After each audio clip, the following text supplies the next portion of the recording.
And hello again, everyone. I'm Chris Lincoln. Welcome to Oklahoma Sportscene.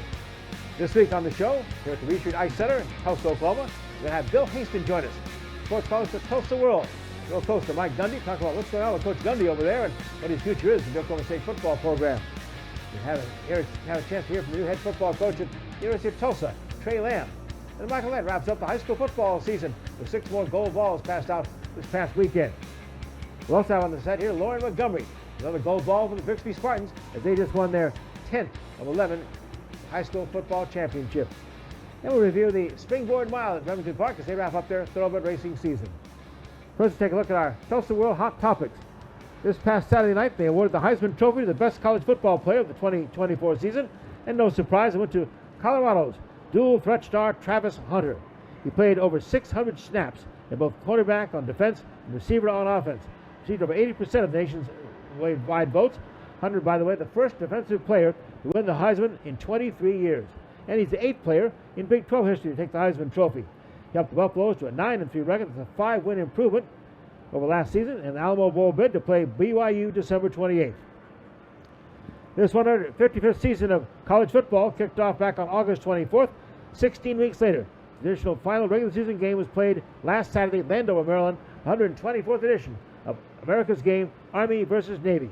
As 11-1 American Athletic Conference champion, Army against Navy 8-3, the underdog midshipmen stunned the Black Knights in a 31-13 rout. Navy, led by quarterback Blake Horvath, who had 204 rushing yards, scored 2 touchdowns on the ground, threw for 2 touchdowns, and oh, by the way, this multiple option offense of Navy is the one that Oklahoma was going to face in the Armed Forces Bowl. That's on December 27th in Fort Worth, Texas. Also, hot topics. First round of the college football playoffs coming up this weekend. Friday, December 20th starts with Indiana at Notre Dame. Then on Saturday, 3 games, SMU at Penn State, Clemson at Texas, and Tennessee at Ohio State. The 6-time Super Bowl winning NFL coach Bill Belichick, a year after retiring as coach of the New England Patriots, the 3rd winningest coach in pro football history, has taken his first college head coaching job with the head coach at North Carolina, a 5-year contract for $50 million. At 72, Belichick will be the oldest coach in FBS college football. Well, there may be no more bedlam in football, but the in-state rivalry between Oklahoma and Oklahoma State is alive and well in basketball and wrestling. In the 250th men's basketball edition of Bedlam, number 13 Oklahoma routed Oklahoma State 80-65 last Saturday in Oklahoma City at the Paycom Center, proving the 10-0. OSU fell to 6-3. Cowboys missed 13 of their first 16 shots, found a 30-13 hole that they just never could get out of. Friday night, better news for the Cowboys. Oklahoma State under the new head wrestling coach David Taylor crushed the Sooners 35-3 in Norman. It was the Cowboys' 20th straight win and tied the all-time Bedlam series. OSU stayed perfect at 5-0 in duels, while OU lost its first to fall to 3-1. Coming for the Cowboys, ESPN nationally televised match at Iowa State January 26th at 4 p.m. They showcase 2 of the most storied programs in all of college wrestling history. Cowboys and Cyclones have combined for 42 NCAA team titles and 214 individual championships. Again, OSU dominating OU the 20th straight time they've won Bedlam in wrestling. Tulsa Oilers are just back from a 3-game road trip to Idaho where they took the series 2-1, including a 3-2 victory on Saturday. Next home game is the BOK Center Friday, December 20th against Kansas City. Then this Sunday, the 22nd, they'll host the Allen, Texas Americans. Next, Tulsa World's Bill Haisten joins me here on set. Take a look inside the OSU football program and what's the future for Mike Gundy. Straight ahead, right here on Oklahoma Sportscene. Glad you're with us. This holiday season, experience the magic of Midtown Tulsa's indoor winter wonderland at the Wee Street Ice Center, December 13th to January 5th. Skate on the best indoor ice in Tulsa, ride the enchanting train, and experience snow indoors that'll leave you feeling like you're in a winter fairy tale. Kids will love pictures with Santa, plus special holiday activities.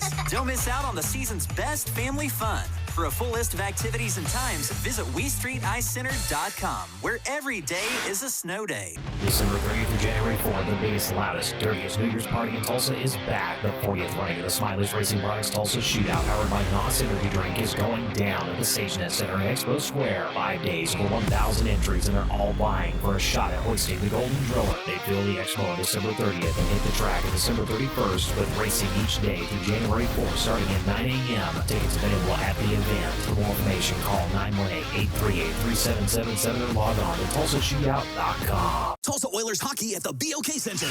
The ultimate experience of hockey and entertainment. Save big on season tickets today. Full season tickets starting as low as $17 per month for all 36 home games. Get your season tickets at TulsaOilers.com. That's TulsaOilers.com. Experience hard-hitting, glove-dropping, pulse-pounding, glass-rattling kind of thrill. Season tickets available now at TulsaOilers.com. That's TulsaOilers.com. This is your town, your team, your Tulsa Oilers hockey. Baseball, fireworks, food, family. It's all in Tulsa at One Oak Field. Score your Drillers season membership today with plans and prices fit for every fan. It's all in Drillville for 2025.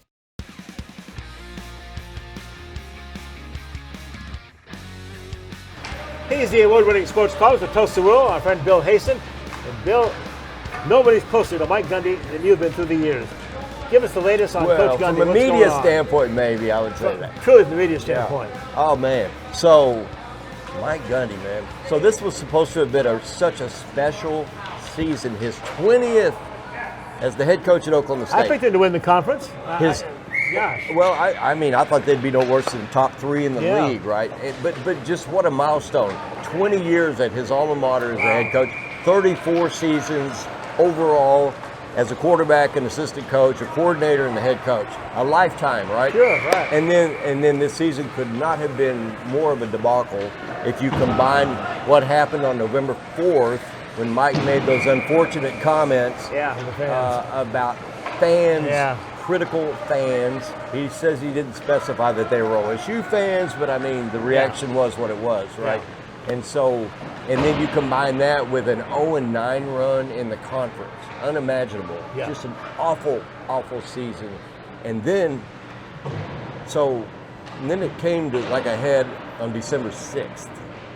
You got Lauren Montgomery in here on the show. At the same time that Lauren Montgomery was winning a state championship, that same night, I was in Stillwater and I was believing that Mike Gundy and Oklahoma State were about to get a divorce. I believed it. Really? Oh yeah, I did. And so, and a lot of marriages begin to crumble or break up altogether at the 20-year mark, and I thought, here we go. Yeah.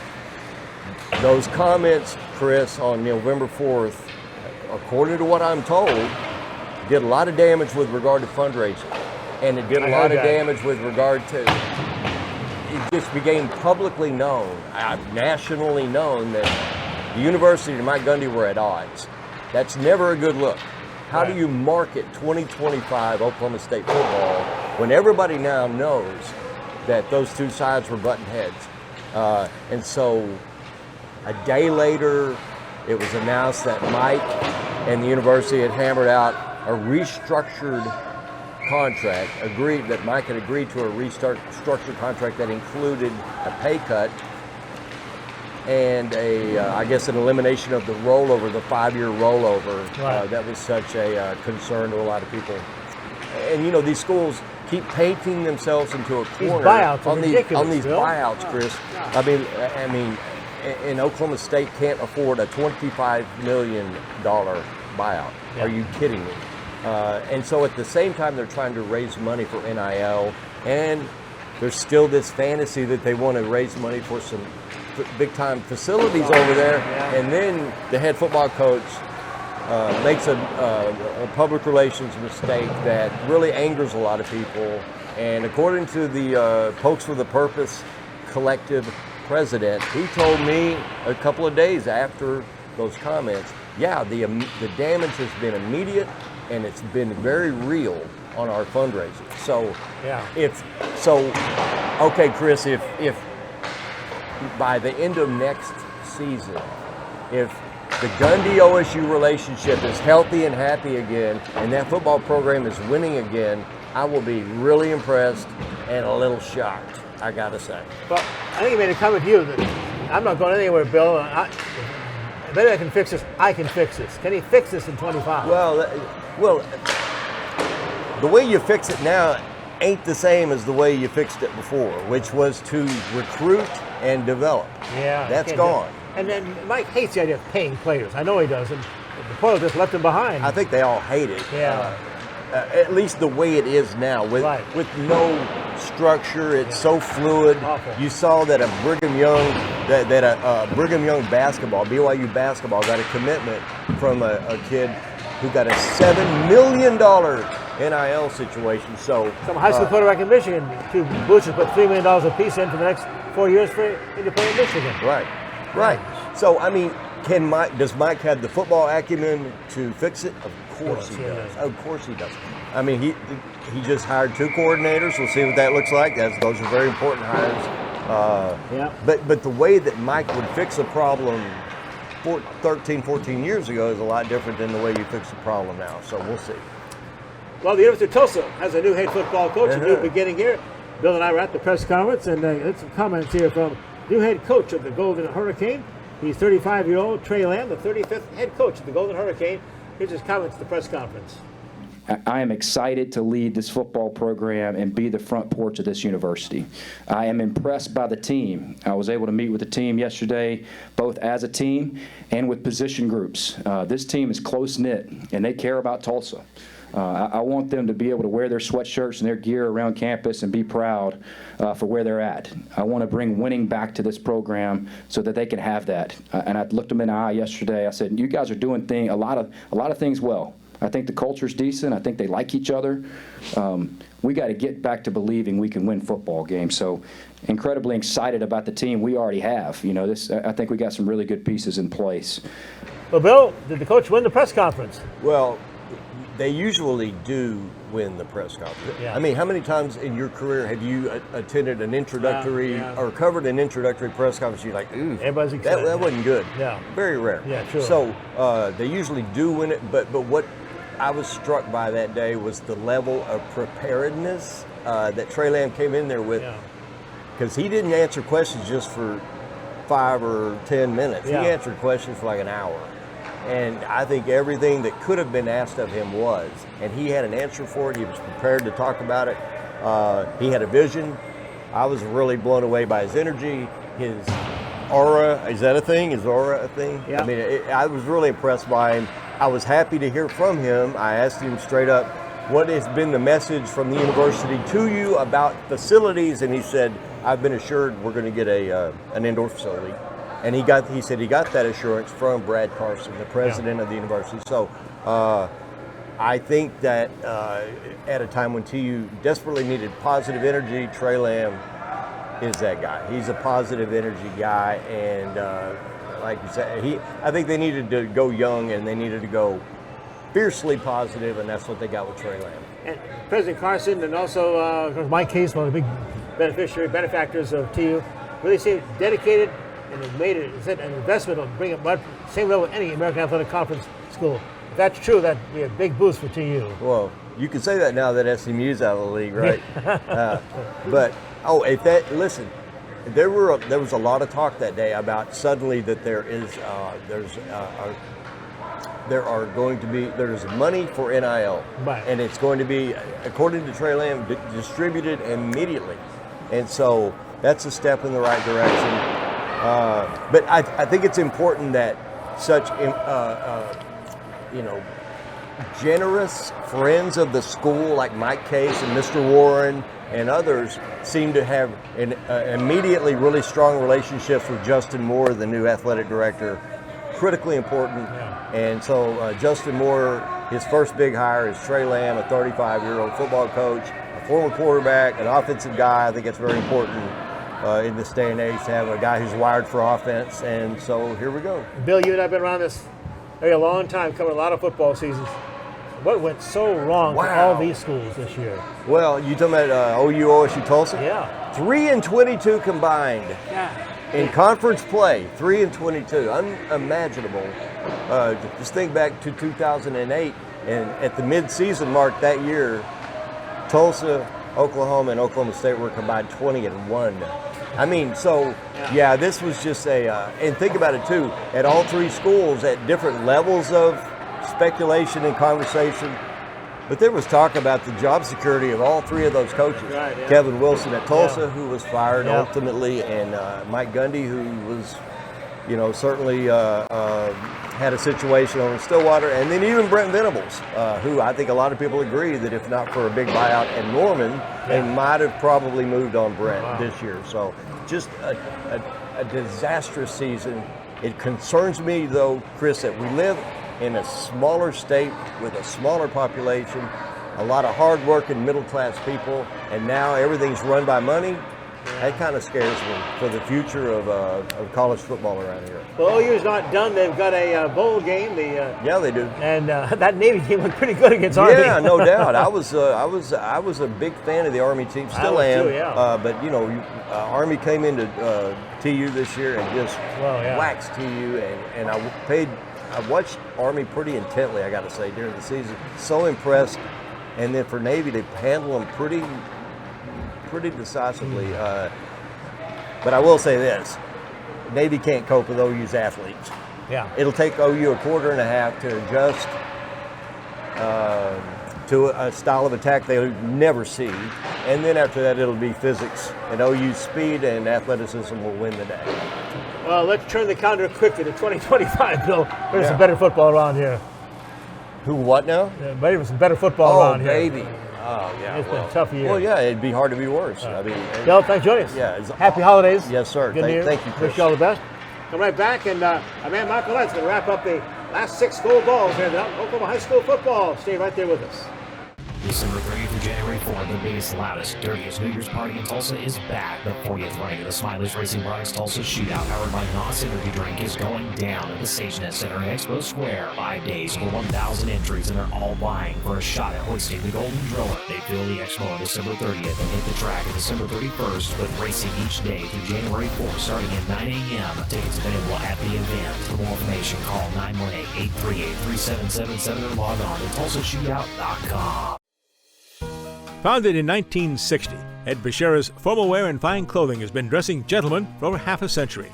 We are family-owned and operated, offering premium brand tuxedos and accessories in our Tulsa store on South Harvard. Bashira's also does made-to-measure suits, sports coats, dress shirts, and slacks, and a top line of sportswear. We do tailoring on-site to assure the perfect fit, so you will look your very best for that special occasion. Ed Bashira's Formal Wear and Fine Clothing, an Oklahoma tradition. This holiday season, experience the magic of Midtown Tulsa's indoor winter wonderland at the Wee Street Ice Center, December 13th to January 5th. Skate on the best indoor ice in Tulsa, ride the enchanting train, and experience snow indoors that'll leave you feeling like you're in a winter fairy tale. Kids will love pictures with Santa, plus special holiday activities. Don't miss out on the season's best family fun. For a full list of activities and times, visit WeStreetIceCenter.com, where every day is a snow day.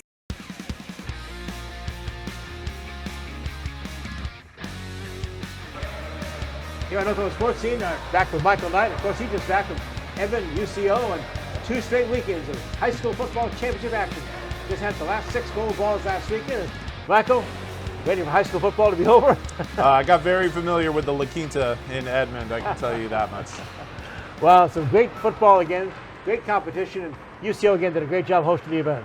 Yeah, and I can't say enough good things. I know there are skeptics out there that think that it should either move around or be more friendly to the matchup, but I got to tell you, like, I think it's the vocal minority when it comes to that. I think the majority of people who see how UCO handles it, sees the atmosphere. All you have to do is look at the atmosphere of the 4A game last week with Tuttle and Elgin, 2 communities that are very football driven and really appreciate what football does, and it was a fantastic atmosphere. UCO takes a lot of pride in hosting those games, and they do a great job.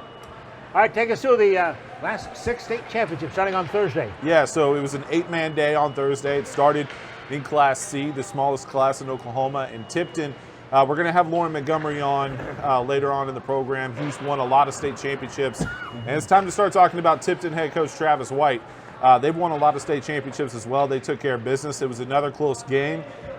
They got a scare in the final minute of that contest where they had to stop Timberlake on the final play of the game. Timberlake could have scored a touchdown. They would have needed a 2-point conversion to send it into overtime, but Tipton gets the stop. and they win another state championship. They've dominated eight-man football over the last 15 years. 7th gold ball in 11 years certificate. Congratulations. Great effort there, all right? Also on Thursday? Yeah, Walika wins the Class B2 state championship. Now, remember last week, we said there are several classes that have split up into 2 divisions. Class B is one of them. Last week we had B1, then we had B2. Walika getting the job done, knocking off Sealing, who was a defending state champion after winning it last year. And Walika really impressed with their junior quarterback, Isaiah Drake. He's had a phenomenal season. Obviously, 8-man football, you can score a lot of points and throw for a lot of yards and run for a lot of yards. And he's had a great season and led them to a state championship. And Walika, that was their first time to win a state championship since, well, back 2004, and they beat the champions. A heck of an effort there. All right, wrapping things up Thursday. Yeah, so that was it for Thursday. Then moving on to Friday, we started with Class A1. Hooker back in the state championship game for the 2nd straight year. Your favorite road trip? Yeah, I don't know about favorite, but it was the longest, that's for sure. They took on Rejoice Christian, who was making their first ever appearance in the state championship game. So a really cool game to kick off Friday, and Rejoice gets it done. Rejoice was the better football team, but I just wonder how that matchup would have played out if Hooker was at full strength. They didn't have their starting quarterback who really hurt his knee earlier in the playoffs, and I think that definitely had an impact on Friday's game. Rejoice, though, they wouldn't be denied.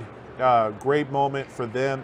Their head coach, Brent Marley, their starting quarterback is his son, Cale Marley, who has been through his share of injuries in his career. So a really cool moment after the game there between those two guys.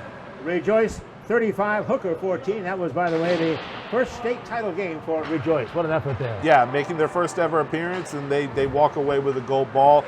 And I saw something on Saturday because Rejoice Christian head coach Brent Marley, his older son is in the Army. And so they had about 30 hours of being awake straight, because right after the state championship game, they drove across the country to Maryland for the Army-Navy game. So it was cool to see a family picture on the field at UCO on Friday, and then another family picture 24 hours later in Maryland for the Army-Navy game. It was pretty cool. Not a great result for the Army team there. No, wasn't great, but there's always next year. That's right. Rejoice Christian probably still celebrating. All right, the A2, Woodland and Tallahassee. Boy, it was a high-scoring game. Yeah, and Woodland, they've been the #1 team for me in that class since June when the preseason rankings came out.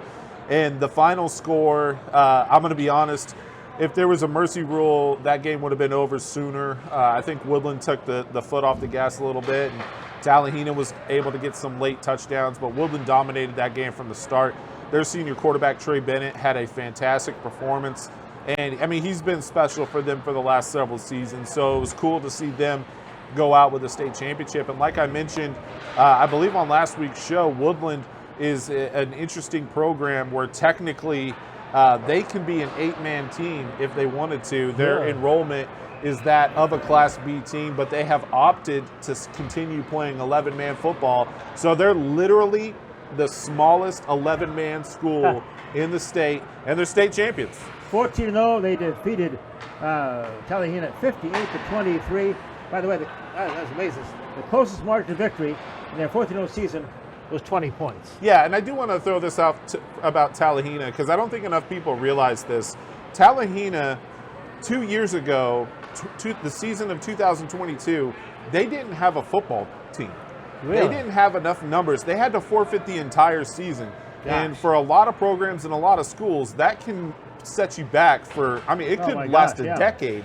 They had to forfeit the entire season, and now 2 years later, they're playing for a state championship. Obviously, they had to settle for the silver ball, but you could just see on the field the celebration of that town, that program. They got a bright future as well. They have a young quarterback who's just a sophomore, had a fantastic season. Tallahassee, they got a bright future. Okay, so the rest of the weekend. Yeah, so Saturday, it was the main event to kick off Saturday. When it came to week 2 of the championship games, Elgin undefeated, Tuttle undefeated. I mentioned it all day Saturday. I was like, this feels like it could be a heavyweight fight, and it was just that. Now, it looked like we were going to get a first-round knockout to start that game as Elgin jumped out 14-0 in the blink of an eye, but Tuttle came roaring back. Cruz Campbell, their quarterback, CJ Simon, their star receiver, who signed with UTEP. Really good performance from both of those guys. Tuttle, they would not go away, which you didn't expect anything else. And as I mentioned earlier with UCO hosting, I don't think, look, if you were going to rob a bank in the town of Elgin, Saturday was the time to do it, because I think everybody was in Edmond. I was really impressed with the crowds from both communities there, Tuttle and Elgin respectively. It lived up to the hype, Chris. I mean, it really did. I thought it was going to be the best game of the week, and it was just that. Elgin getting it done. Before this season, they had never been out of the quarterfinal round. They'd never played in a semifinal game. They've never played in a championship game. They were able to do both of those things, and they're walking away with the gold ball. Tuttle won a gold ball back in 2018, but this is the very first one, though, for Elgin. And these are the two top defensive teams in high school football. That was amazing, these stats here. Elgin allowed 64 points in 13 games, Tuttle 69 points in 13 games. Yeah, both teams really senior heavy on the defensive side of the ball, and it showed. I mean, it was a slugfest. I mean, Elgin, their running back, Ritson Meyer, I think he finished with 42 carries on the day. I mean, he was an absolute workhorse. And so Elgin getting the job done, it was so exciting. It was such a fun game to watch. It's one of those games where you're sad that one team has to lose, but that's sports. Well, Carl Albert, 5A. Yeah, it was the crowning of Carl Albert and the continuance of a dynasty there. And look, the result was a foregone conclusion. But I need to say this about Carl Albert. What they did Saturday night was incredibly impressive, considering what happened the day before. For those not aware, they had a coach, Jimmy Wilkerson, former Oklahoma Sooner, was on that national championship team, spent almost a decade in the NFL. He died suddenly. I believe he was 43 of a heart attack. This happened on Friday. Wow. They're playing for a state championship on Saturday. Jimmy's son, Maddox, is a senior on Carl Albert's team. When I stood on the field before the game and I watched those players, every single one of them hug Maddox and hug each other. They all stayed together. And look, again, hats off to Guthrie. They had a fantastic season. I think they definitely exceeded all expectations. But Saturday night was about the Carl Albert Titans. It was going to be regardless of what happened, but it was so awesome to see that community and that program stay within each other and, hold each other up. And, the winning, the losing, all that stuff. It should also be mentioned, Carl Albert, with the win on Saturday night, they tie Ada's record with 19 state championships in program history. If they win another one, they'll be all by themselves at number one. But obviously, Carl Albert playing with heavy hearts on Saturday night, and they got the job done. 8th straight gold ball for Carl Albert. As you mentioned, that's their 19th now to tie him with Ada all-time state record. And talking about coaches and changes and stuff, we had a lot of changes in the area here, Michael. Going to bring Michael right back to talk about new coaches for some big powers in high school football in eastern Oklahoma. Straight ahead.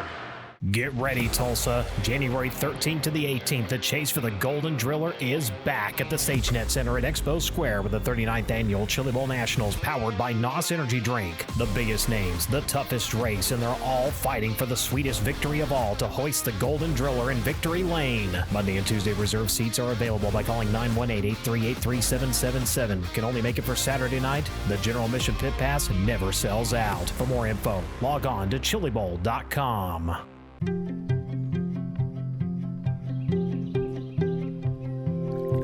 As the sun rises over eastern Oklahoma, we are devoted to one thing: improving the health of our communities, our home.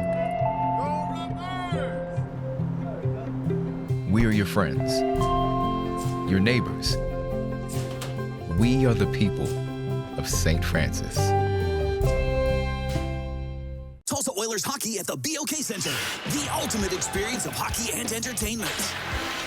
Save big on season tickets today. Full season tickets starting as low as $17 per month for all 36 home games. Get your season tickets at TulsaOilers.com. That's TulsaOilers.com. Experience hard-hitting, glove-dropping, pulse-pounding, glass-rattling kind of thrill. Season tickets available now at TulsaOilers.com. That's TulsaOilers.com. This is your town, your team, your Tulsa Oilers hockey.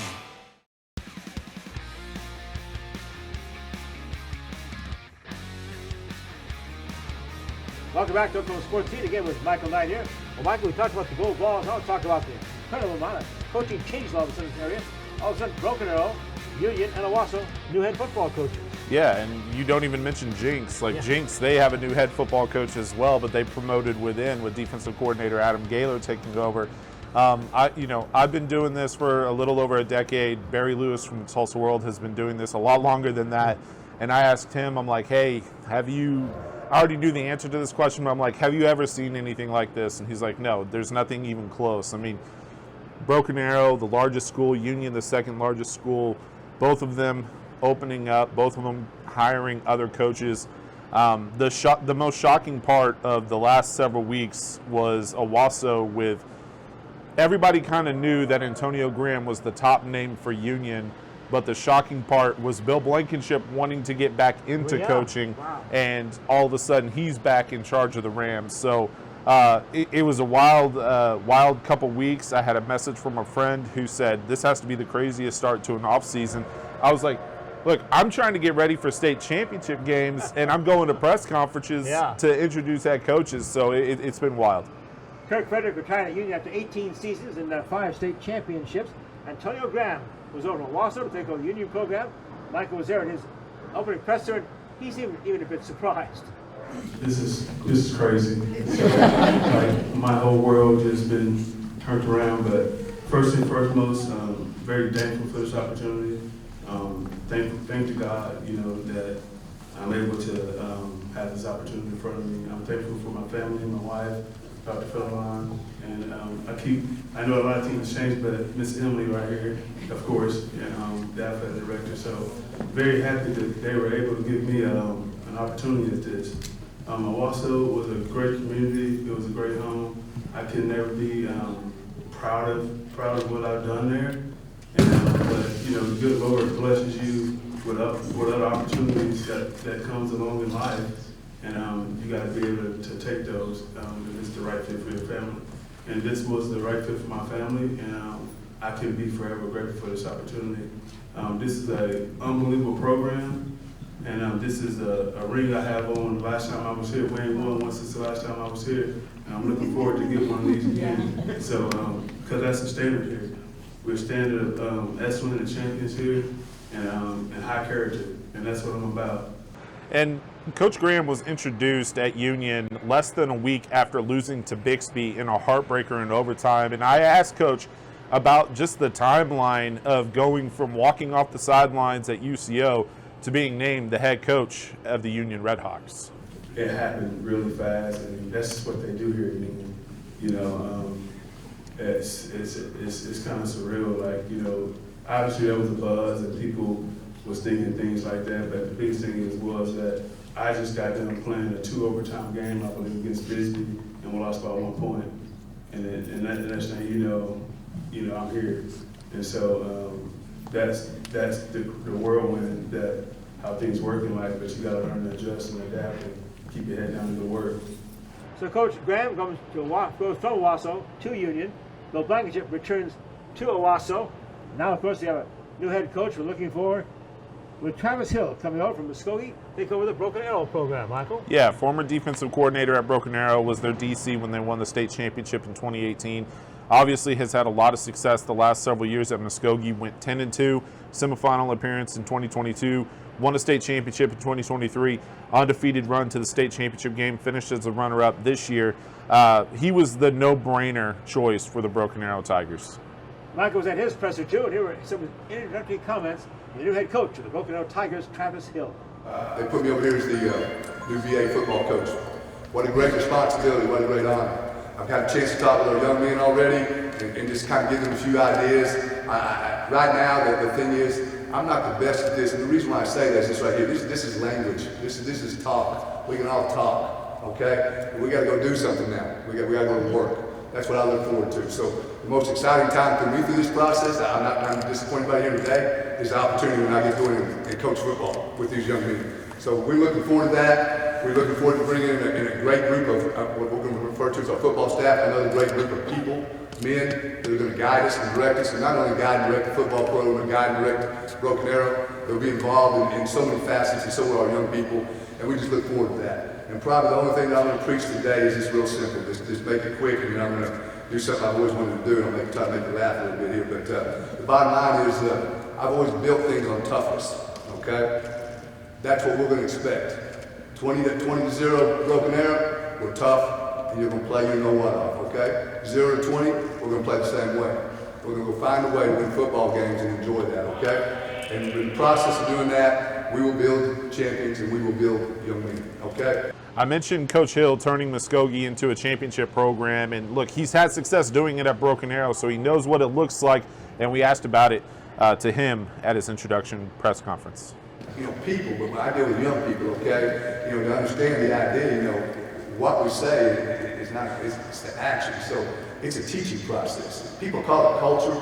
They all use all those big language and everything like that. I just call it being associated with the habit of doing things right, okay? And we're going to preach that. It's not something we're going to accept anything besides your best, okay? And we're going to demand that. So that's what we're going to use to turn around, Barry. I mean, it's just, like I said, I don't want to look back. I don't want to use it as a turnaround.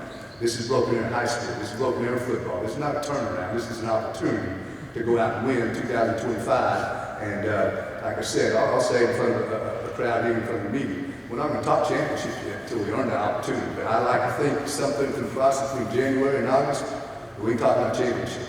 That makes sense? That's what we want to talk about. That's what we're going to demand. And so hopefully our young people respond. We'll get that opportunity to do that. And when we get to that point, I'll let you know.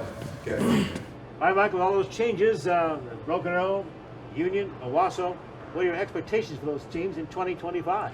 I think every single one of them made good choices. The biggest surprise, like I mentioned, was Owasso with Bill Blankenship wanting to get back into coaching.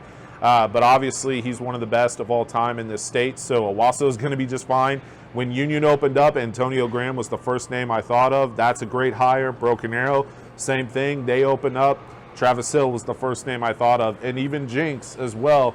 Keith Riggs resigned, and once I started hearing that it might be close to the end for Riggs, you know, wanting to step down and step away, Adam Gaylor was the first name I thought of to fill that position as well. So all four programs are in very good hands. Muskogee is now opened up. That's a good program that has experience of winning championships here recently.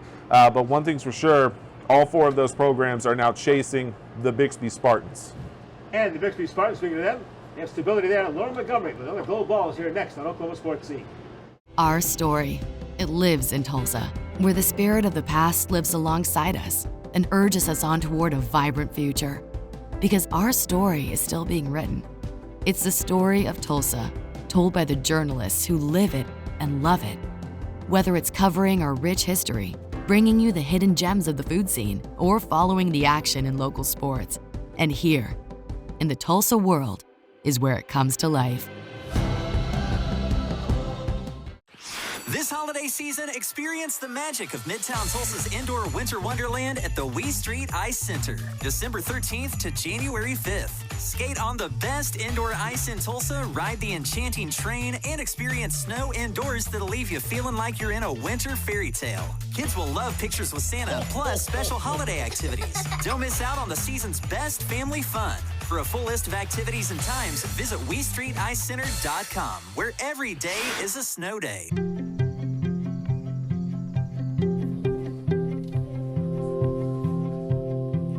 Around the clock, throughout eastern Oklahoma, we are devoted to one thing: improving the health of our communities, our home. We are your friends, your neighbors. We are the people of St. Francis.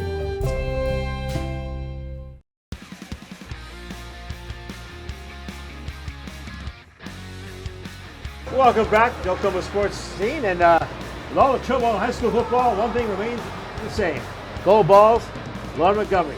Bixby Spartans won a 6A1 championship for the 10th time in the last 11 years, the 7th in a row. Congratulations, Coach Montgomery. Another great season, 11-2, another gold ball. You running on a room out in Bixby, or? Yeah, no, we're excited to bring the gold ball back and excited about how we played that last game.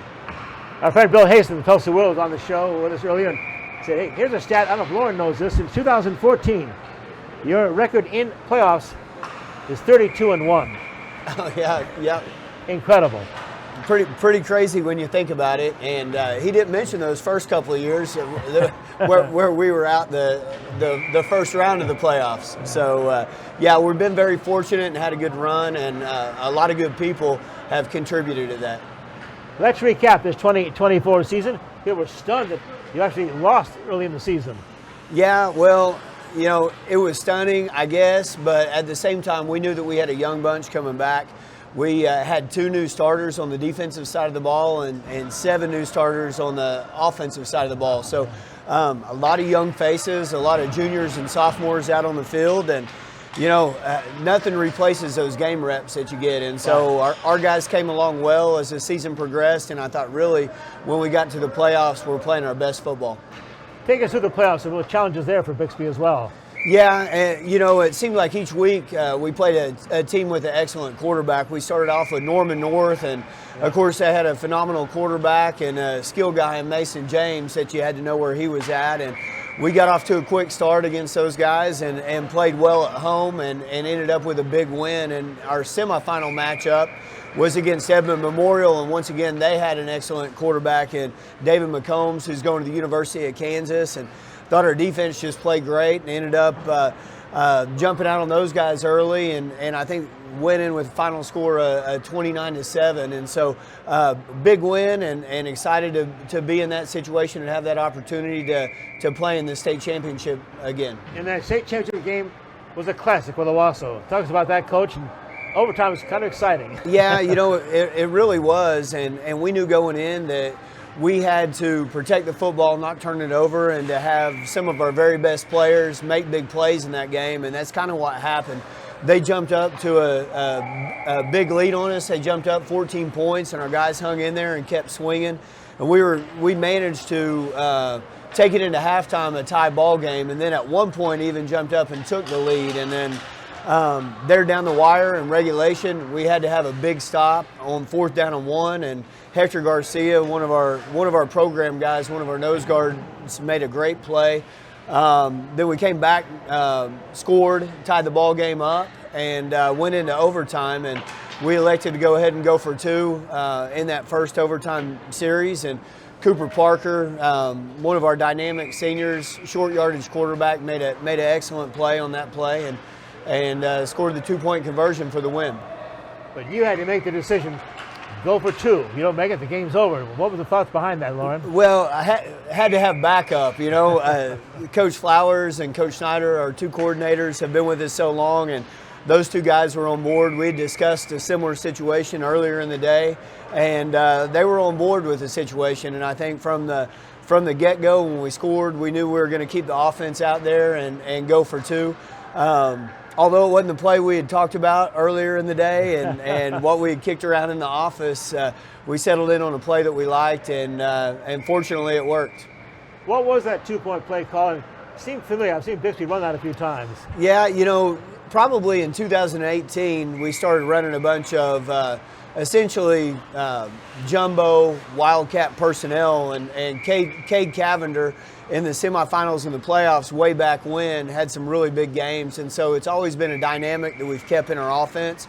The short yardage piece, after him, Carson Chambers, Connor Kirby, and a bunch of guys have been really good short yardage quarterbacks, and so we keep that element. They've all been kind of quarterback guys that can throw the ball, so we do have that ability to throw the ball, and it's something that we've carried with us for a really long time, and it's our base stuff, and we ran it, we executed, we ran the football behind one of our best offensive linemen, a big physical tight end, and gave the ball to one of our most reliable guys on offense. Now, is the celebration time over? Are you already looking ahead to 2025? You know, it's funny, we've talked about that, and Coach Schneider, our offensive coordinator, rides my bus, and on the way back, we're rolling down the turnpike. You drive the bus, right? I do drive the bus. I have to bring value somewhere, and so we're driving down the turnpike and, you know, talking about big plays in the game, and kicking around ideas, and automatically the conversation goes to, well, who do we have coming back next year? You know, who do we think can fill in at this position? And so almost immediately we shift gears, and then of course the last couple of weeks we've been doing exit interviews with our returners and really trying to gear up and get ready and see what we have for the next season. What are some of the numbers coming back? Do you feel pretty good about that, offense and defense? Or? Yeah, we have a good number of guys coming back. Of course, we graduate some good seniors, but defensively, we have 9 of our 11 starters coming back. We'll have Cooper Parker and Brooks Dixon on that side of the ball, which are big shoes to fill. And then offensively, we'll lose 3 of our offensive linemen. Blake Hogshooter, you know, he's a Division I wide receiver, so that's hard to replace. And so, yeah, we've gone to work on that immediately and are getting after those guys in the weight room as we speak. The victors belong to the spoils, and you certainly have earned it, deserve it, and it's been long overdue.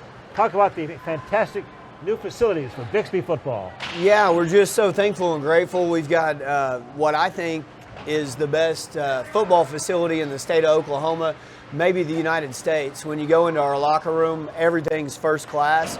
Our community, our superintendent, our fans have said that extracurricular activities are important, and so we got to design our athletic director, Kate Creekmore, as well as our coaching staff. Rodney Flowers, Tyler Schneider sat in on those meetings, and we basically got to design the facility to be functional and get exactly what we wanted out of it to best serve our student athletes, and I think we've gotten that. It's something to really be proud of. Okay, let's see. It's Broken Arrow's got a new coach, Union's got a new coach, Walt's got a new coach. You're not going anywhere, right? No, don't plan on that. We've got kids in the school district. My son's a freshman. My daughter's a 6th grader, and we love it at Bixby. We're Bixby Spartans. Nobody does it any better. Lauren Montgomery again, 32-1 since 2014 in the playoffs, and they got so many of these gold balls. They had to build a new facility over Bixby High. So 10 of the last 11, 7 in a row. Coach, congratulations. Best for the holidays. Wish you and your wife have a great time for the holidays. You deserve it. Well, thank you very much, Chris. Appreciate it. It's always an honor to be on the show. Going to come right back. A Remington Park's recap of their season, including the wire-to-wire running of the Springboard Mile. That's next. Tulsa Oilers hockey at the BOK Center.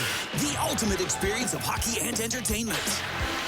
Save big on season tickets today. Full season tickets starting as low as $17 per month for all 36 home games. Get your season tickets at TulsaOilers.com. That's TulsaOilers.com. Experience hard-hitting, glove-dropping, pulse-pounding, glass-rattling kind of thrill.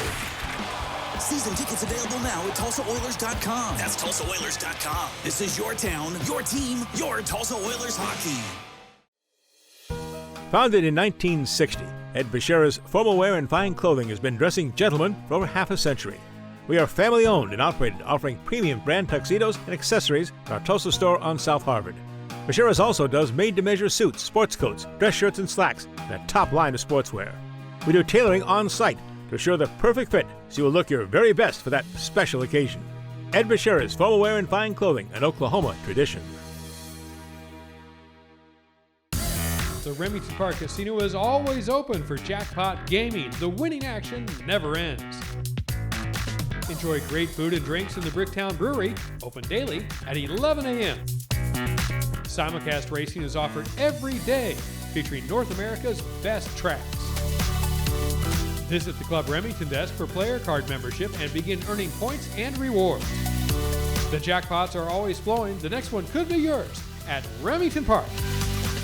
December 30th through January 4th, the biggest, loudest, dirtiest New Year's party in Tulsa is back. The 40th running of the Smiley's Racing Bronx Tulsa Shootout, powered by Nos Energy Drink, is going down at the SageNet Center in Expo Square. 5 days, over 1,000 entries, and they're all vying for a shot at hoisting the Golden Driller. They fill the Expo on December 30th and hit the track on December 31st, with racing each day through January 4th, starting at 9 a.m. Tickets available at the event. For more information, call 918-838-3777 or log on to TulsaShootout.com.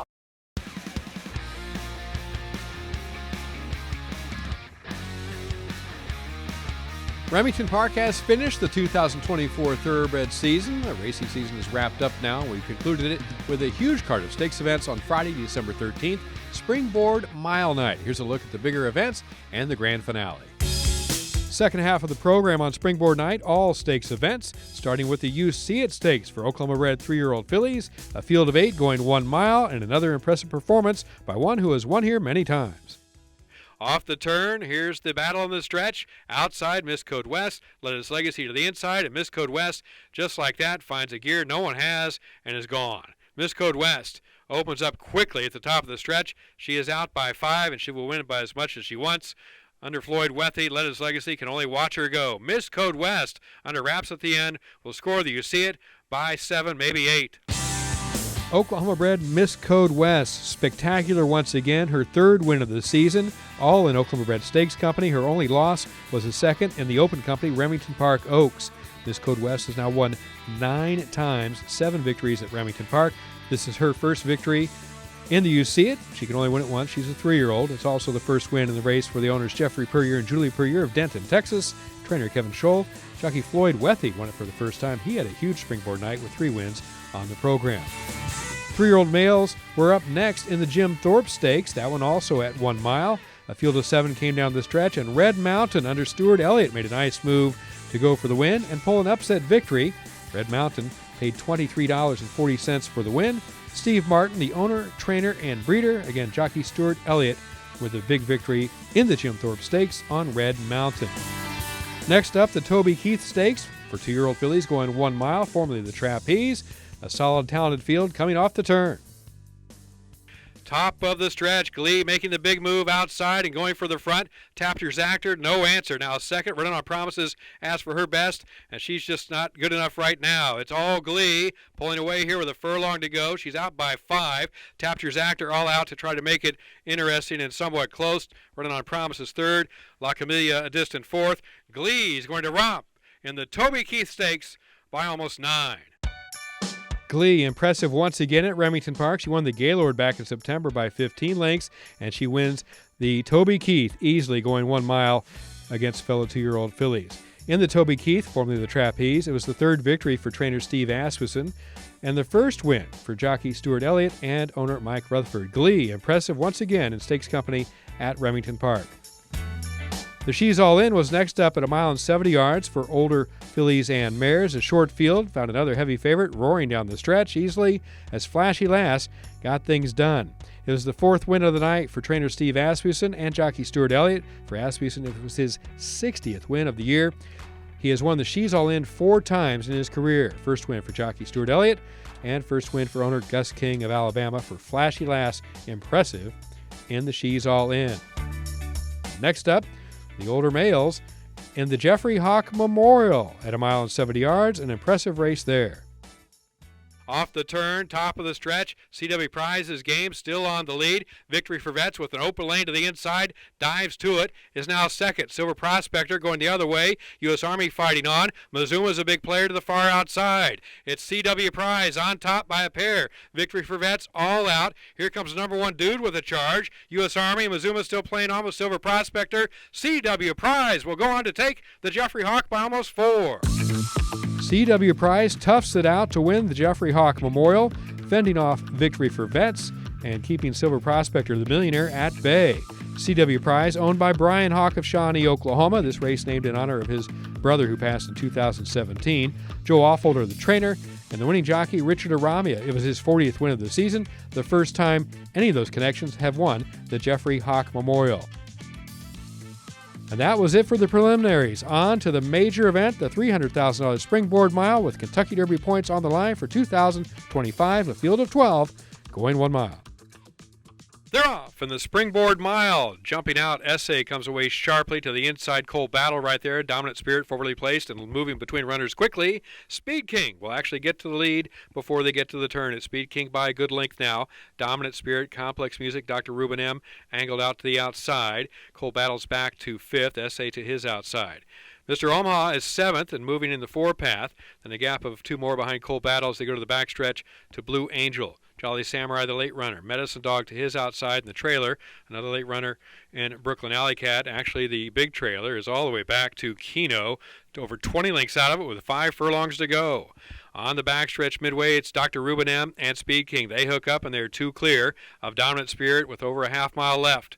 Trying to split rivals is SA. Complex Music to his outside. Mr. Omaha is 6th and about 5 from the front as they get set to go to the final turn. After that, Jolly Samurai, Cold Battle, and Medicine Dog, Brook and Alley Cat starting to advance. Backing up now is Blue Angel, and Keno is getting closer to the group with 3 furlongs to go.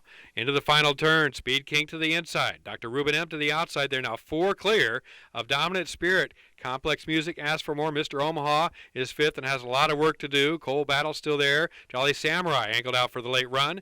As they reach the top of the stretch in the Springboard Mile, race on. Speed King to the inside, and Speed King gets the edge now over Dr. Ruben M. Here comes Cold Battle finding new legs. Cold Battle firing on is currently 2nd and coming after Speed King with the 16th to go. Speed King is all out. Cold Battle now within a length. Final yard, Speed King. Cold Battle to the outside. Cold Battle will do it, and the Springboard gets up over Speed King. Cold Battle pulls a minor upset. Looked finish coming off the backstretch and through the turn, but found more energy coming down the stretch to run down the favorite Speed King, who looked like he was going to pull away with a furlong to go, but he tired and couldn't get there in time. Cold Battle caught him at the finish line, paid $15.80 for the win. Cold Battle is owned by Norman Stables of Alabama. Lonnie Briley, the trainer. Juan Vargas, the winning jockey. The first win in the Springboard for all of the connections. Speed King, the favorite, held 2nd. Dominant Spirit came along 3rd. 4th was Dr. Ruben N., shipping here out of California to run 4th in the Springboard. Springboard Mile to Cold Battle in 2024. Remington Park now moves into the simulcast racing season between the live meets, featuring races from Oaklawn, Gulfstream Park, Tampa Bay Downs, Aqueduct, Fairgrounds, Santa Anita, and more. The 2025 American Quarter Horse season at Remington Park will begin on March 6th. And remember, the casino is always open and the jackpots are always flowing. Have a great holiday season at Remington Park in Oklahoma City. I'm Dale Day. Now back to Sportscene. Thank you, Dale. All the best holiday wishes to you and everyone at Remington Park. You guys enjoy some time off. Well deserved. We'll be right back. They'll take a look at next week's show. Some very special guests on Oklahoma Sports Scene. Right back.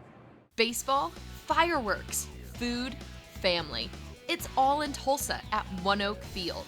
Score your Drillers season membership today with plans and prices fit for every fan. It's all in Drillville for 2025. The Remington Park Casino is always open for jackpot gaming. The winning action never ends. Enjoy great food and drinks in the Bricktown Brewery, open daily at 11 a.m. Simulcast racing is offered every day, featuring North America's best tracks. Visit the Club Remington desk for player card membership and begin earning points and rewards. The jackpots are always flowing. The next one could be yours at Remington Park. The Oklahoma Sports Hall of Fame, home of the Paycom Jim Thorpe Award, is a treasure trove of memorabilia honoring Oklahoma sports legends. For museum hours or to schedule a tour, go to oklahomasportshalloffame.org.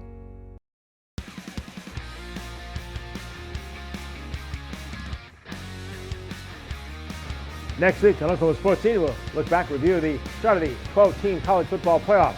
Edmond Hahn will be here to preview the shootout and the Chili Bowl coming up, all great indoor racing. And Jeff Metters, host of the National Finals Rodeo, will be here to wrap up the rodeo and talk about the 10 world champion Cowboys. All that coming up on Oklahoma Sports Scene next week. Until then, as we always remind you, be a good sport.